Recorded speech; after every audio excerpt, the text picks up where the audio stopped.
Bom dia a todos. Me chamo Paulo Henrique Ziemer dos Santos e estarei realizando esse vídeo com o intuito de realizar a entrega do projeto final do Bootcamp em Ciência de Dados e Inteligência Artificial que está sendo oferecido e ofertado pelo Unisenai Santa Catarina, Campus Florianópolis. Dito tudo isso, então temos o projeto desenvolvido por mim para buscar uma solução para o problema proposto. A primeira coisa que busquei foi, obviamente, ver a entrada de dados que nos foi oferecida. Recebemos dois arquivos CSVs, o Bootcamp Test e o Train. O Train, no caso, que foi utilizado para treinar o modelo, enquanto o Test foi usado para fazer uma última validação no modelo em si. Percebemos então que o nosso arquivo CSV de treino, ele possui as colunas e os dados em si. Ao ver as colunas, a gente percebe a classe de falhas, que temos diferentes tipos de falhas. Falha máquina, falha desgaste de ferramenta, falha dissipação calor, falha potência, falha tensão e a falha aleatória. Ao analisar mais a fundo os registros em si, percebemos que há uma diferenciação nos dados que estão sendo apresentados aqui. Pensando em metodologia agora, a metodologia que eu busquei utilizar para desenvolver esse problema foi a metodologia CRISP, uma metodologia extremamente bem conhecida no mundo inteiro, é uma das metodologias mais utilizadas para o desenvolvimento na área de ciência de dados e na área de inteligência artificial. Então, busquei seguir ela e o primeiro passo que eu fiz, basicamente, foi o Business Understanding, ou seja, o entendimento do negócio. Qual que era o problema proposto, né? A segunda fase foi o entendimento dos dados, como eu falei anteriormente na questão dos arquivos CSV, de você buscar a padronização, de você ver como que os dados estão sendo retornados. Depois disso, a gente tem a preparação dos dados, ou seja, pode ser também chamado de pré-processamento. Depois da preparação de dados, a gente tem a modelagem do nosso sistema em si, que é onde a gente vai treinar o nosso modelinho. A gente vai ter, então, a nossa fase de validação, que basicamente vai ser a fase que a gente vai tirar as primeiras métricas. Então, podemos agora ir para o projeto de fato. Então, a primeira coisa que eu realizei no projeto foi, obviamente, a importação das bibliotecas, porque vai ser o nosso conjunto de ferramentas, vai ser o nosso cinto de utilidades. Depois disso, fiz então a importação e análise exploratória dos dados, né? Pego então o meu arquivo de treino e o arquivo de teste, já coloco eles em variáveis, e aqui a gente vai começar a fazer a visualização de algumas informações, né? Então aqui eu mostro esses dados, e que eu mostro aqui os dados de treino e os dados de teste, para a gente ter uma ideia geral, uma ideia genérica do que está sendo, o que está naqueles arquivos em si, né?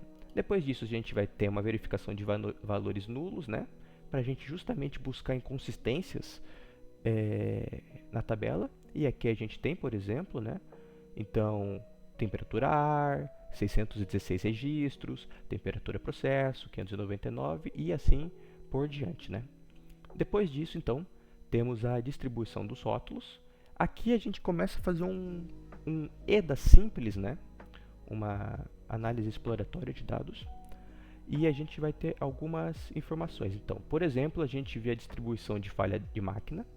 Percebemos aqui que os nossos erros eles ainda não estão padronizados, tanto os erros quanto as estabilidades, né? Quanto as máquinas que não estão erradas. Isso ainda não está padronizado, a gente vê por estas linhas inferiores aqui, que a gente ainda não tem uma padronização, mas a gente já consegue ter uma análise maior da grande maioria de não falhas que há, né? Porém, a gente percebe que sim, tem algumas falhas em alguns específicos, né? Então, por exemplo, a gente percebe falha máquina em alguns casos, a gente percebe que falha aleatória um pouquinho, falha de potência, falha de dissipação de calor e de desgastes em uma quantidade menor. Depois disso, então, temos a visualização dos nossos atributos, né? Que a gente vai ver, que basicamente aqui temos a temperatura do processo por falha máquina, que é justamente buscando uma correlação entre a temperatura e a falha. E aqui então temos um gráfico de comparação, né, de análise de torque e da velocidade rotacional, né. Com isso a gente tem mais alguns indícios das falhas que estão ocorrendo, né. Então aqui, por exemplo, eu posso perceber uma certa ligação entre um torque na faixa dos 70 e a velocidade rotacional aqui entre um pouco acima de 1250. A gente percebe que há uma concentração maior de erros aqui, né? O que pode nos trazer alguns insights interessantes, né? De perceber que quando a máquina está numa velocidade um pouco mais abaixo e mesmo assim o torque dela está muito alto, a gente já pode ter uma falha aqui e justamente buscar evitar esse tipo de coisa, né? Evitar alcançar um torque tão alto com uma velocidade rotacional menor. Depois disso, a gente faz o pré-processamento e a limpeza dos dados. Aqui eu fiz um mapeamento das falhas e das não falhas, né? Separo por colunas, né? Aqui também é o tipo de coluna por extenso e aqui por nome simples, né? Aqui usando um dicionário, né? Então, basicamente, aqui a gente vai fazer a padronização das colunas, né? Eu vou puxar meus dados de treino. Com os dados de treino eu vou justamente deixar elas no mesmo padrão, então vamos deixá-las em letra minúscula, vamos deixar elas no formato de string, a gente vai trocar os valores nulos, né, pelo num do NumPy, né. Depois disso, então, a gente vai ter a conversão do meu dataframe, né, usado do Pandas. A gente vai ter a conversão do dataframe para uma matriz de inteiros. A gente vai então usar essa vetorização aqui, né? Depois a gente vai ter o nosso tipo de falha, que a gente vai colocar num array do NumPy. Com isso a gente vai ter o mapeamento dos nomes curtos das colunas. Aqui basicamente então eu vou ver se eu vou usar um np.argmax justamente para buscar nas colunas, nas linhas, a gente pegar o primeiro valor onde é 1, ou seja, é sim a falha. Com isso a gente já pode definir então por ponto que tem a falha na máquina, né? Caso não tenha, ele vai assumir como sem falha, né? Então como 0. Depois disso, então a gente vai fazer a contagem das classes de falha e a gente vai imprimir aqui. Depois disso a gente vai imprimir as primeiras linhas, né? Justamente porque são muitos dados. Então aqui eu irei retornar os valores ausentes com a mediana utilizada, né? Depois disso a gente faz uma verificação final. Nesse ponto aqui então, a gente faz uma preparação final para o modelo preditivo, né? Uma preparação final dos nossos dados, em que a gente vai ter aqui então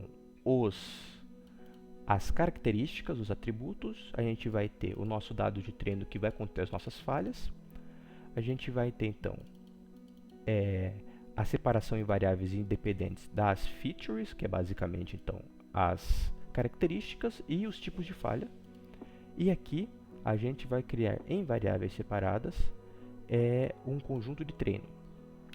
Aqui então a gente tem o escalonamento das features e em si a construção do modelo, né? Então temos aqui nossos atributos, a gente vai ter aqui os dados, a gente vai ter a divisão em treino, a gente vai realizar o escalonamento e a gente vai fazer a classificação para de fato realizar o treino, né?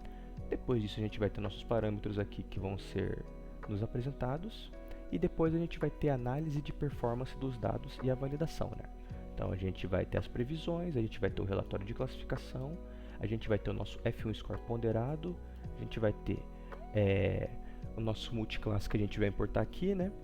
E a gente vai garantir que não há valores agentes. Depois disso a gente vai ajustar as probabilidades para as classes binarizadas e a gente vai calcular a multiclasse, né? Depois disso a gente vai ter os dados apresentados aqui, né? Então a gente percebe que na maioria dos casos de sem falha, ele teve uma precisão maior, né? Que na falha de dissipação de calor ele teve essa precisão e na falha de potência teve essa, né? Depois disso a gente vai ter a formatação do arquivo. Isso aqui é mais simples, basicamente ele vai pegar os dados, ele vai passar para o CSV e vai jogar na pasta de output que está aqui. Espero que tenham gostado então. Essa solução foi realmente a melhor que eu consegui desenvolver no tempo proposto. Foi bastante desafiador, dado que foi a primeira vez na vida que tive experiência desde Python até análise de dados, até ciência de dados e até inteligência artificial. Então eu espero que gostem da solução. Muito obrigado.